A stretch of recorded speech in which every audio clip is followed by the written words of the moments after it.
So here it is, the new company car, and rain, lots and lots of rain, but there, you can't have everything. So I've had it a few days now, so I thought it was time I did a quick review on my thoughts. Now this may well change once I go back to work. I have the week off, and so I haven't done a huge amount of miles, just pottering around locally. But what do I think initially? I still quite like the look of it. These funky front lights with a twiddly curved bit. This has, I believe they're called the Florida style alloy wheel, which again I quite like. The rear is much better than the old ones with the silly sticky out arse thing. I quite like these again, the funky rear lights that sort of go more or less across and have just come on. There we go. Unplanned, but very perfect timing. There you go. I've got front and rear parking sensors. One thing I'm not keen on is the placement of, I don't know if you can really see it, that is the rear view camera, and it's placed perfectly to pick up all the water. In the boot, I have a reasonable sized boot, little hatchy thing there, hatchy thing there which I won't pick up, but these can both drop down to give you a bit more boot space. You can put the rear seats down just here, which is nice, saves a lot of aggro. I have to put the boot down myself, but you know. As you walk away from the car, I shall now walk away, you hear it beep, and the mirrors fold in and it locks, and as you walk up to the car, the mirrors fold out and it unlocks and the lights come on, hence the reason they came on before. Now this car, it's the 1.5 diesel, and I need to unlock it. Therefore I have this AdBlue, which I've never used before, but we'll see what sort of difference that makes. In the rear, let's get in the rear of the vehicle, where the driver's seat set for me. Can't just about get my feet under, but there's reasonable leg room, good headroom. 3 little lights. Let's, you know, we get all this mood lighting even in the back. We have a 12 volt supply there, but no USB. Obviously rear vents and map pockets. But as you'd expect in a vehicle of this class, it's not, you know, anything major, anything special in the back here. Do we get an armrest? No, it doesn't look like we get an armrest. So, into the front.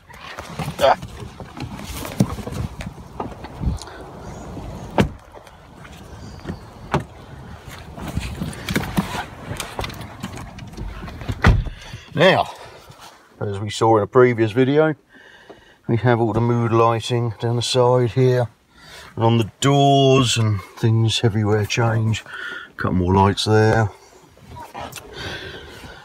Talking of lights, what I find quite funky, you have your mirror there, and when you lift your mirror up, you have a little light above it that comes on to light a wonderful face.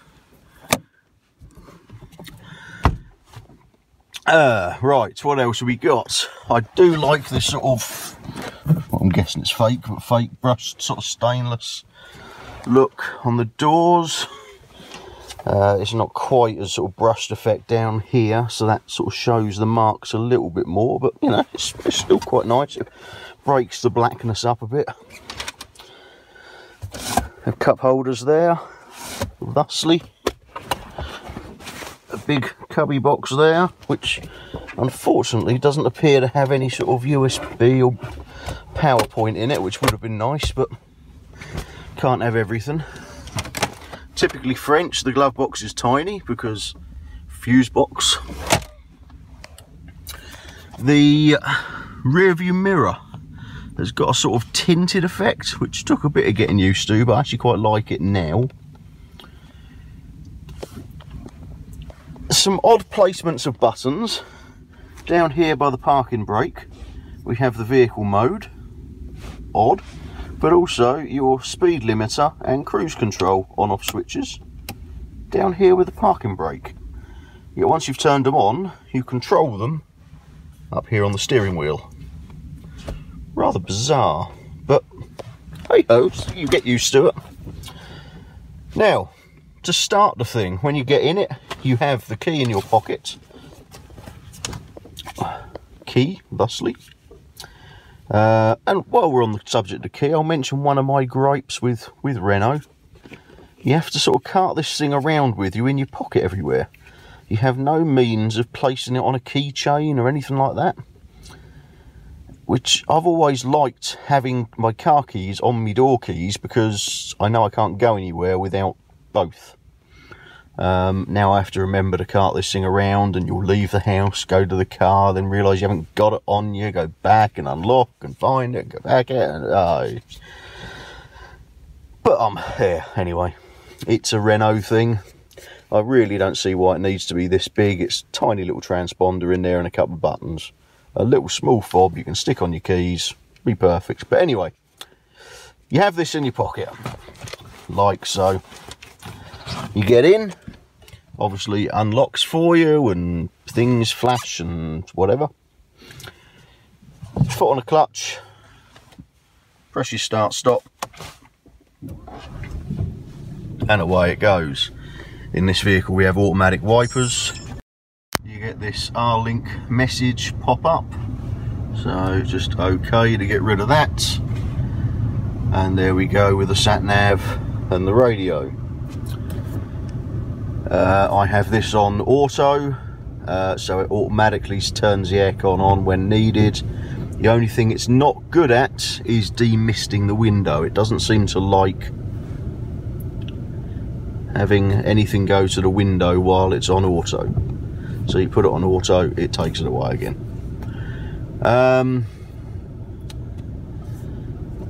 Now, this, I don't know if you can really see it in this light, but this surround is these sort of little buttons on, sort of touch buttons. It's actually really cheap looking plastic, which is a shame because the interior, I think, is actually a lovely looking interior. You know, nice soft touch plastics, and alright, a little bit hard down here, but that's sort of par for the course with a vehicle of this type. But it's just this surround here is just quite cheap and nasty, and it's a shame. 6-speed box is typically French. I don't know if it'll, no, you can't really see it, but you know, you feel it move. It's just typically French, vague, horrible gearbox, but you know, again, one of them things.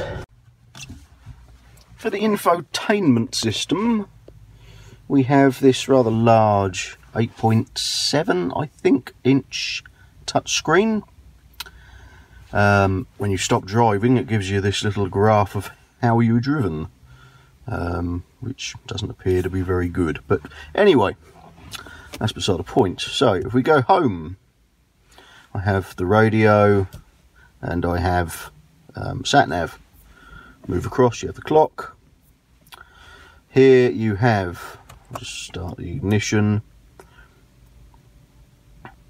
the audio system, sorry, the aircon system, and the driver modes. Incidentally, to turn the ignition on, you press your start stop without your feet on the pedals. And again, no, not to turn it off. Ignore that bit. If I want to start it, then I have to press, as it says there, the brake pedal plus start. So we go back there, move that up. That also brings all your aircon system up and back down. If we go menu, no, we don't want that one, we want menu, because that's what I just said I was going to press. You have your navigation. Thusly, multimedia, radio, media, photo, video settings. We go radio. You have radio. I only have radio 2 because that's pretty much all I listen to.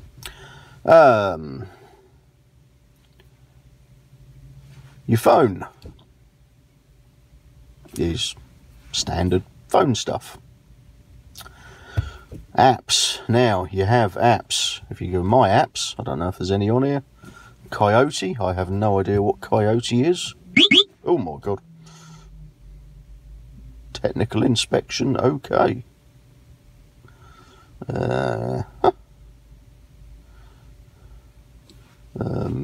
Yes, I confirm I've not read anything.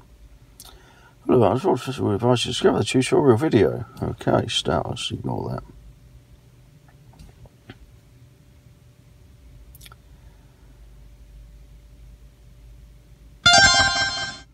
Yeesh. Okay. I haven't declared anything. I have no idea what any of this is.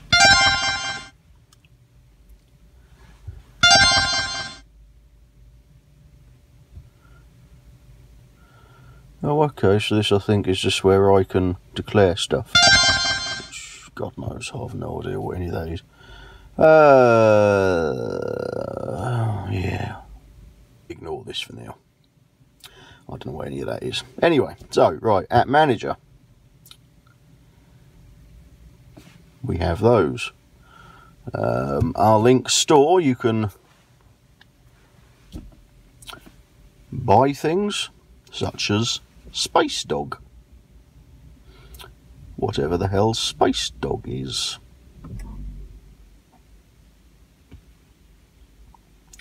Anyway, vehicle. You have your various different things, your driver mode, your driving assistance, which is basically your lane departure warning, which I have turned off, and your speed alerts. Interestingly, automatic high beam. This has got automatic headlights. They come on when it thinks it needs to come on, but also the high and low beam is automatic, and it does actually seem to work reasonably well. Your parking assistance. If you'll note earlier on, I said about the positioning of the rear view camera. As you can see, it's just appalling where it's just covered in water, and it's not a very good setup in that respect. But you have your sensors all round front and rear.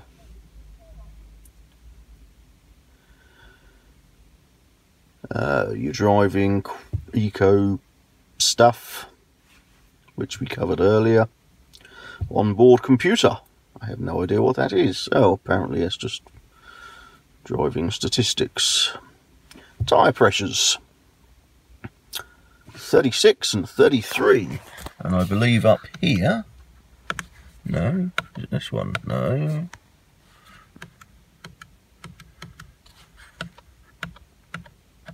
When you're driving, you can change down there, and that will show the tyre pressures in bar.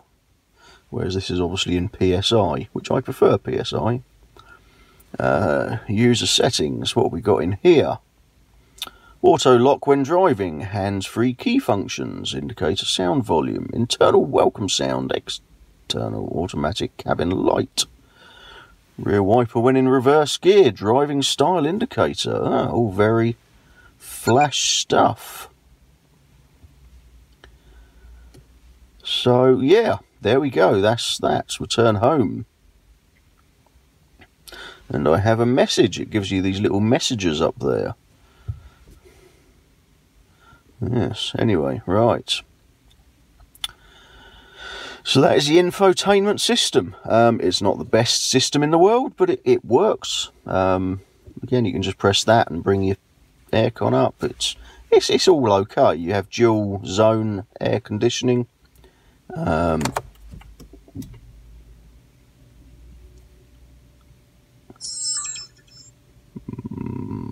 That's not really going to do much with the engine turned off. But anyway, dual zone air conditioning, so the passenger driver can have different temperature readings.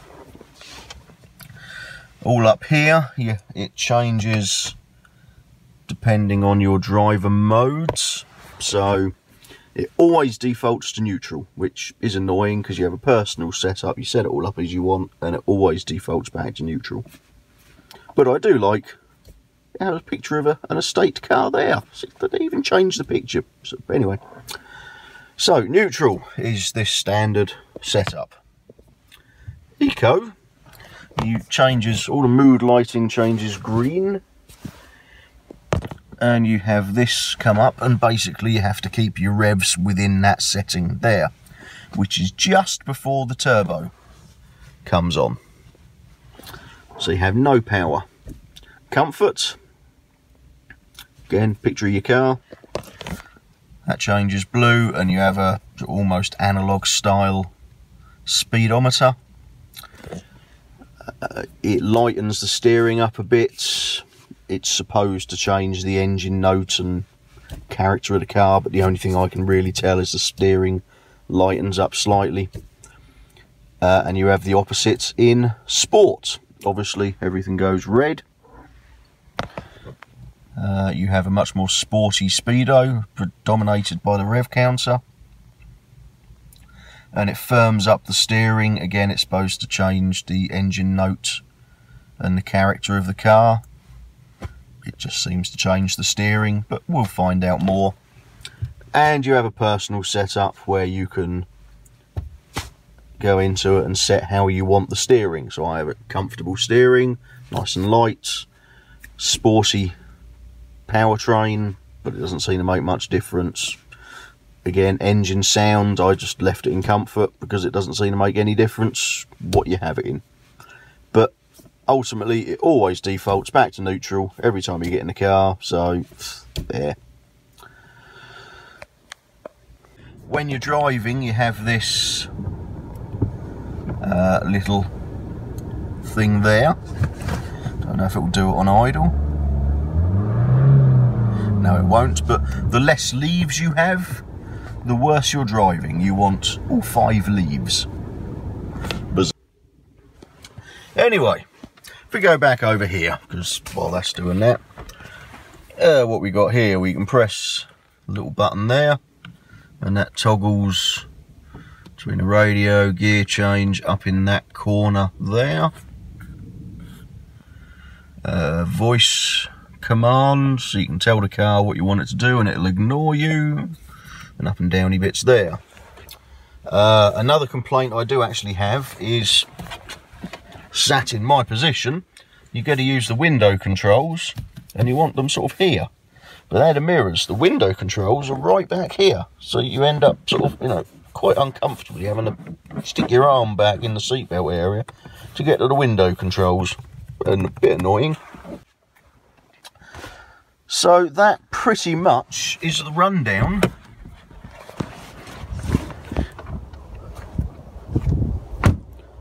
of a Renault Megane, iconic, who's now shutting its doors when I don't want it to. So I'll have to open them again, because the one final thing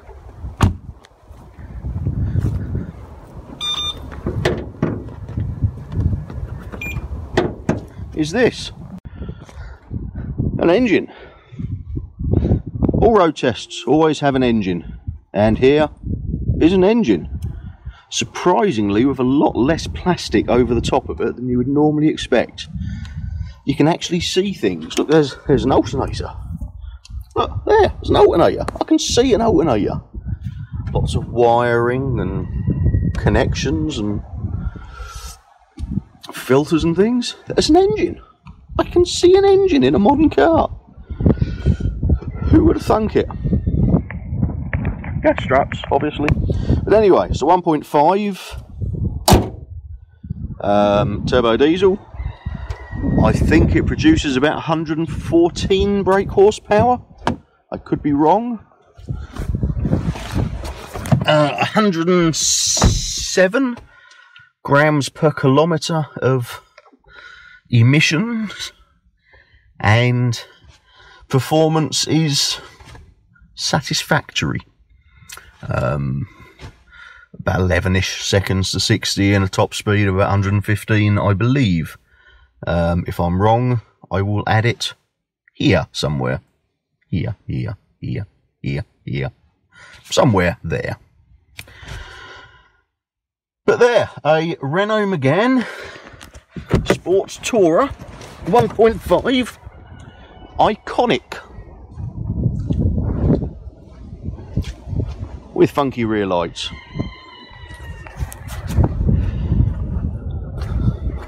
And mood lighting and Florida wheels.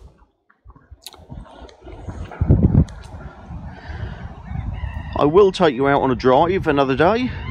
I don't currently have any form of phone mount as mine broke. But so I shall leave it as that for now. Shut the doors, walk away, and it locks and the mirrors fold in. If you want to see more of this car and the other cars, please like and subscribe. And I'll see you in another video. Ta-da!